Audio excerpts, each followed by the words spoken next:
Patriot missiles have been a hot button topic throughout the Ukraine war. Ukraine wants as many as it can get its hands on. Russia has previously warned the West not to supply them because it knows how powerful these missiles are.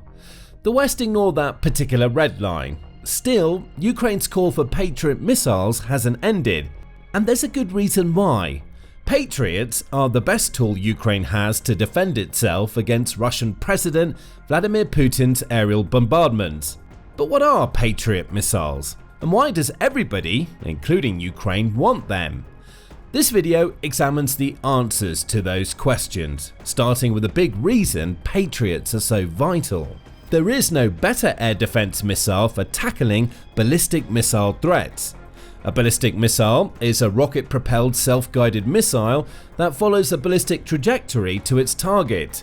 What that means is that the missiles essentially travel in a huge arc, as they're fired so high into the sky that most air defense systems can't target them. Eventually, the missile starts coming back down to Earth, guided by internal systems at devastatingly high speeds.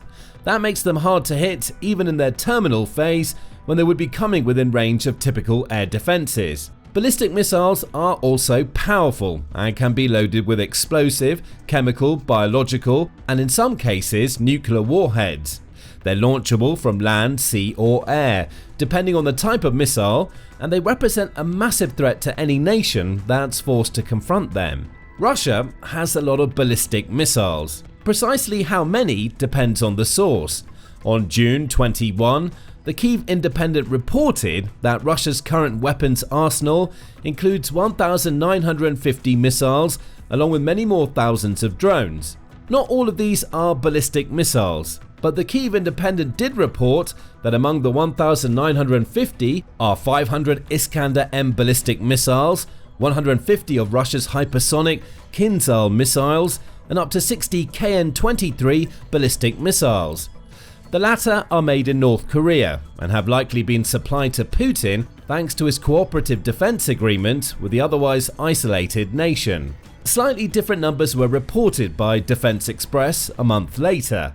On July 13, it said that data provided by Ukraine's defense intelligence networks suggested that Russia has 250 Iskander-Ms and 50 KN-23s, rather than 560 respectively. That would give Russia a stockpile of 300 short-range ballistic missiles it could use against Ukraine, which Russia is supporting with around 60 mobile launchers that it's deployed close to the border it shares with Ukraine. In reality, the true stockpile number doesn't matter as much as the simple fact that Russia has a stockpile of ballistic missiles at all, and it uses those missiles to hurt Ukraine. Perhaps the most devastating example of how Russia uses its ballistic missiles came in April, when Russia launched a pair of its Iskander missiles at FUMES. The strike was successful from the Russian perspective. It killed at least 34 people and injured 117 more, including 15 children, the BBC reported at the time. The attack was notable not only because Russia targeted a Ukrainian city with its missiles, as it's been doing that for a long time, but because the attack occurred on Palm Sunday. A day of religious celebration was turned into one of mourning in FUMES thanks to Russia's Iskanders. And that leads back to Patriot missiles. As the Kyiv Independent said on July 14, ballistic missiles don't follow the flat trajectory a cruise missile follows. They travel in arcs, traveling up into the Earth's atmosphere before they come hurtling back down, as mentioned before. This ballistic trajectory allows the missiles to easily break the sound barrier with their speed, making them incredibly difficult to intercept without special missiles designed specifically to stop ballistic missiles in their tracks. And that's what Patriot missiles are designed to do. Lockheed Martin, which manufactures the missile, touts the PAC-3 or Patriot Advanced Capability 3 (MSE) as the world's most advanced air defense missile. It's not wrong. Patriot missiles are designed to be capable of intercepting ballistic missiles, as well as being versatile enough to tackle cruise missiles and aircraft up to and including fast-moving fighter jets. Defense expert Andrei Karuk explains more when speaking to the Kyiv Independent. The Patriot's advantage is its open architecture, which allows for the use of different weapons and even different radars, he says. That covers the battery and launchers, along with their versatility. But what about the Patriot missiles themselves? Effectiveness against ballistic missiles all depends on which version of the Patriot missile is being used, the PAC-2 or the PAC-3. The PAC-2 is the legacy version of the Patriot missile, though it's still a dangerous prospect for Russia's ballistic missiles. Air and Space explains that it's a one-stage solid-fuel interceptor missile that's launched from the ground and is typically packed with a high-explosive warhead. Key to its capabilities are its extremely high speed and its ability to hit targets at high altitudes. The PAC-2 can hit speeds of over 3,500 miles per hour, which matches or exceeds the speed of most ballistic missiles. The PAC-2 can also land a hit at an altitude of up to 20 miles. Remember what was mentioned earlier about the ballistic trajectory of the missiles Ukraine needs to defend itself. The Iskander-M can reach altitudes between 3.7 and 31 miles. So, a PAC-2 might not be able to hit these missiles at the top of their arcs, but it can travel high enough, over a range of 60 miles, to destroy Iskanders long before they have any chance to crash down onto a ground target. The PAC-2 entered service in 2002 and proved its utility during Operation Iraqi Freedom. But the US wanted a better version of the Patriot missile, a version that could hit harder and more accurately to provide an even greater defense against an enemy's ballistic missile threat. That's what it got with the PAC-3. Like the PAC-2, the PAC-3 is an interceptor missile designed to tackle ballistic missile threats, and on the surface, it may not seem like much of an upgrade over its predecessor. In some cases, it could be even seen as a downgrade. For instance, the PAC-3 has a shorter range than the PAC-2, as it's only able to travel between 12 and 22 miles to strike a target. That creates a little more risk for the user, as they have to allow an incoming ballistic threat to get closer before striking against it. The PAC-3 makes up for the slight drawback with a host of features that make it a better choice than the PAC-2. Those features start with the hit-to-kill approach the missile takes. Under this approach, the PAC-3 doesn't rely on an explosive warhead to destroy an incoming target. Instead, it relies on kinetic energy generated when the missile strikes its target to destroy said target. That's in direct contrast to the PAC-2, which the Kyiv Independent explains packs a blast fragmentation warhead. The PAC-2 explodes near a target. The PAC-3 runs right through it, decimating the target directly. The PAC-3 is also capable of hitting Mach 5, which works out to about 3,836 miles per hour. That's a touch faster than the PAC-2, and every little bit of extra speed helps when faced with incoming ballistic missiles. It also features an active radar seeker in its nose, allowing it to track and engage an incoming target autonomously. Mid-course updates from the Patriot battery's ground-based radar systems aid this seeker, ensuring the PAC-3 is almost guaranteed to score a direct hit on its target. There's also the little matter of the PAC-3 missile segment enhancement, of MSE, to consider. The most advanced version of the PAC-3, the MSE increases the range of the base version of the missile, along with allowing it to hit incoming threats at higher altitudes. The Kyiv Independent says that makes it the ideal choice for use against the Iskander, KN-23 and the Kinzhal ballistic missiles Russia has in its arsenal. So, there are two reasons why everybody wants the Patriot missiles, especially in Europe. Russia presents a significant ballistic missile threat, as it's proven several times during the Ukraine war. It's also worth noting that Russia has intercontinental ballistic missiles capable of carrying nuclear warheads beyond the short-range ballistic missiles already mentioned. Countering that threat is a priority for every European nation, especially as many in NATO believe that Russia is going to set its sights beyond Ukraine if Putin's invasion is successful. NATO chief Mark Rutte delivered that very warning back in June. Russia could be ready to use military force against NATO within 5 years. 5 years. Let's not kid ourselves. We are all on the eastern flank now. That need for a defense against ballistic missiles explains the second reason why everybody wants Patriot missiles. Patriot are specifically designed to tackle the ballistic threat. Those are in short supply in Europe, though there are others. Germany's Iris-T system, for instance, can tackle ballistic threats. However, the Patriot is the best of the bunch, with many others only being suitable for cruise missiles, drones and aircraft. So there's the need and the product. And that leads to a third reason why everybody wants to get their hands on Patriot missiles right now. Supply isn't matching demand. This is evident in the actions the US took earlier in July. The country chose to briefly pause the delivery of some Patriot missiles that had been designated for Ukraine during the Joe Biden administration amidst US concerns about its own Patriot missile supplies. That pause came as news broke that the Pentagon only had about 25% of the Patriot missiles it would need for all of its upcoming military plans. That shortfall happened in the wake of the US intervention in Iran, which saw it bomb several key Iranian nuclear sites in a mission dubbed Operation Midnight Hammer. Learn more about that mission in our video covering the event. While that mission was generally a success, it also prompted responses from Iran against which the US had to defend. That ate into America's stockpiles, The Guardian reported on July 8, leading to the pause. In truth, the problem existed before the Iran mission. The Trump administration was looking into America's lowering stockpiles of Patriot missiles back in February, with those deliberations accelerating after Trump okayed a long series of airstrikes against the Houthis in Yemen. The pause has since been lifted. Patriot missiles are again on their way to Ukraine.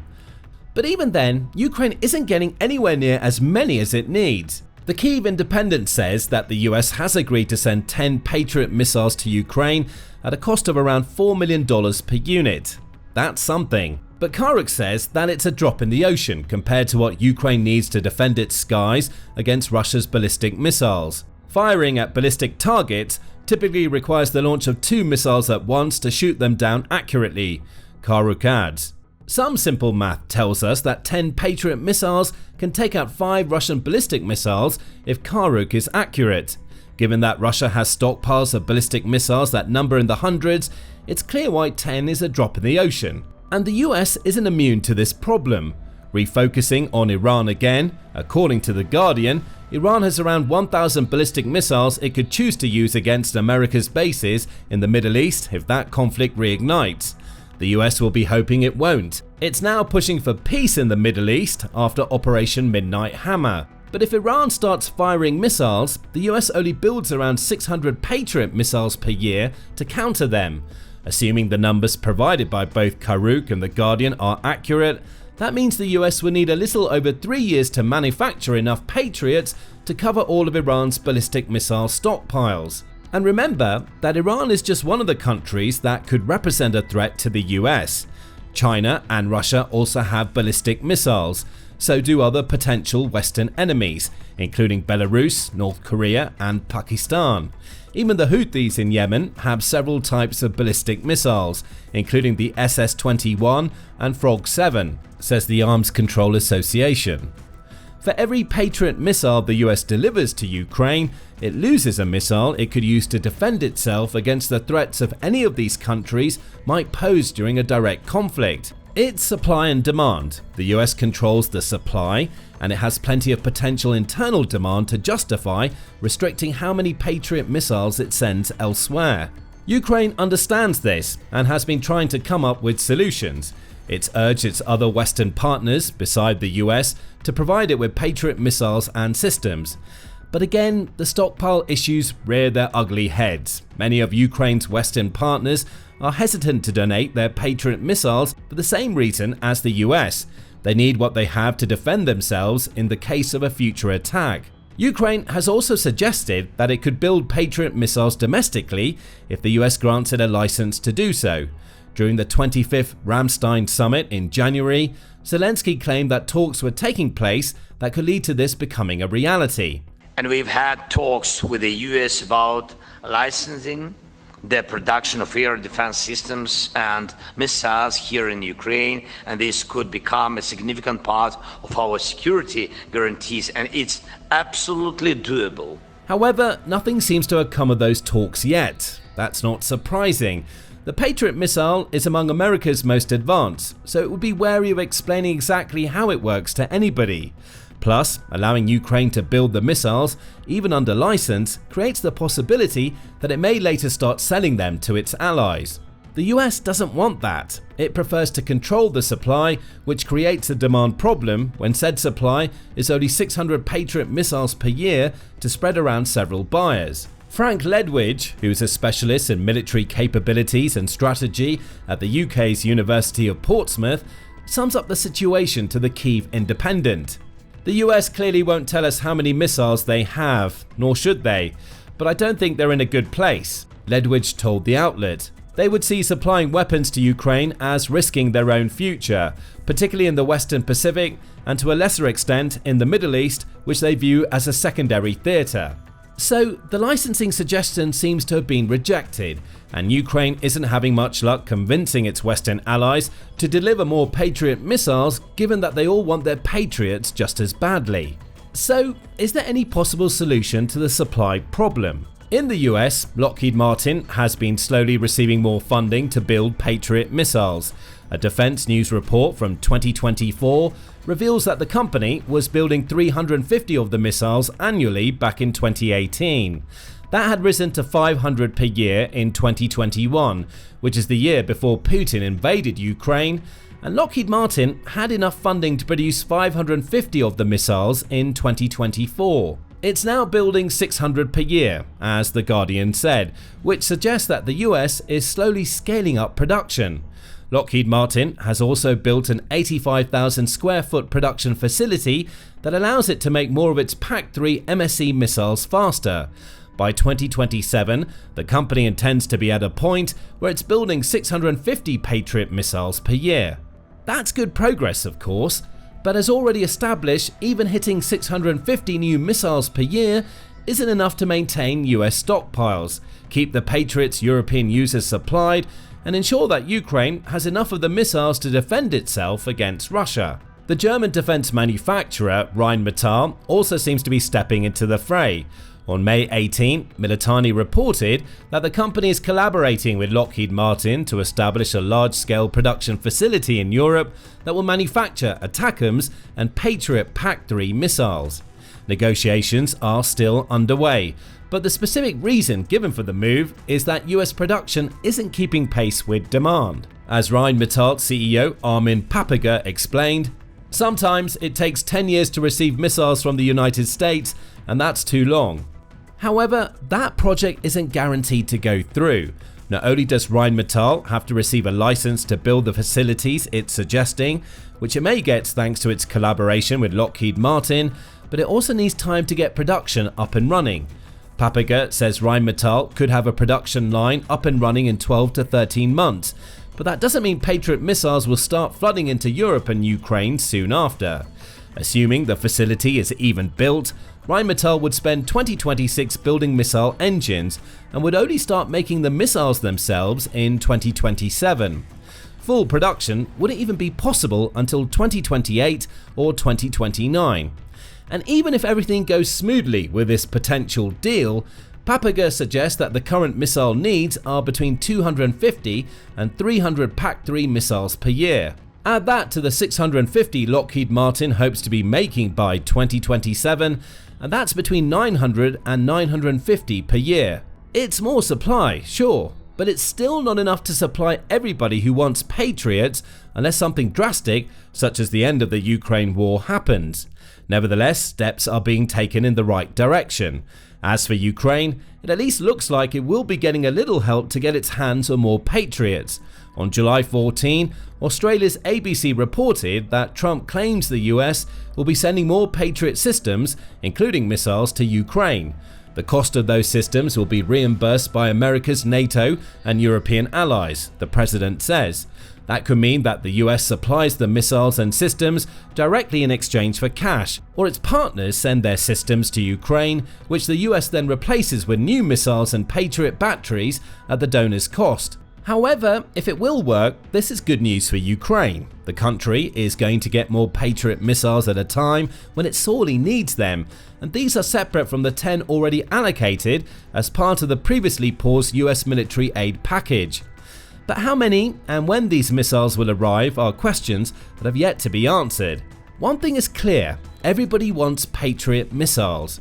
Now, America's task is to increase production in any way that it can to ensure that want is met. It's taking some steps domestically as well as with potential licensing.